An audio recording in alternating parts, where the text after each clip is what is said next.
So this is Don't Move. It's kind of produced. It's produced by Sam Raimi, who's obviously the legendary filmmaker, and he's also. It's kind of like a thriller, psychological thriller, um, and it's really interesting. Very simply made, very simply shot with just a few characters, but it's really interesting how they kind of keep you on the edge of your seat. And Sam Raimi also produced a similar another film which is like cat and mouse kind of thriller, which is Don't Breathe, um, which was another sort of hit actually.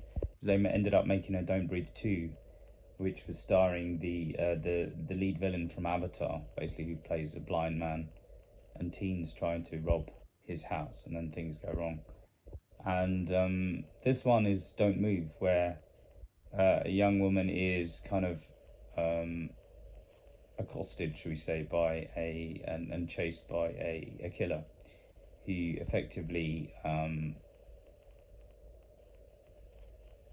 renders her sort of helpless, and she has to get away, even though it's sort of seemingly impossible.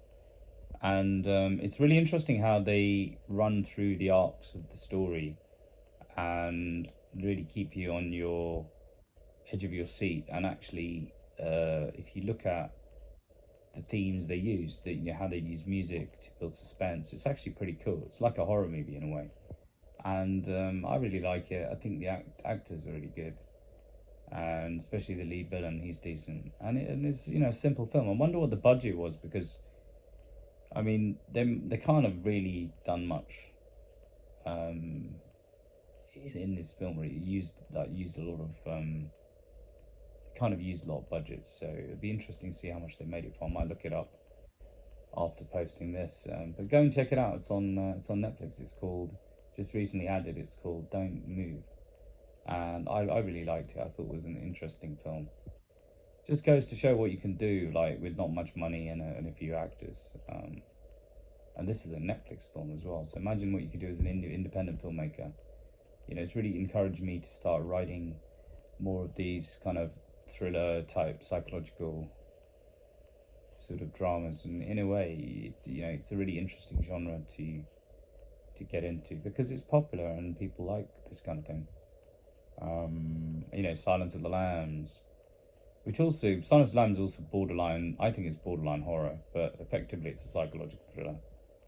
And yeah, there's a lot of these psychological thrillers, crimes sort of type films, serial killer type things around, and it's a very popular film for students to watch. We used to watch at university. We used to get these out and sort of scare each other watching them, excite each other watching them, because ultimately, my favorite genre is sci-fi, and kind of horror, but actually you could argue that the kind of monster in the house kind of cat and mouse kind of film has been extended into different genres, but it's actually a really good theme to put into a movie.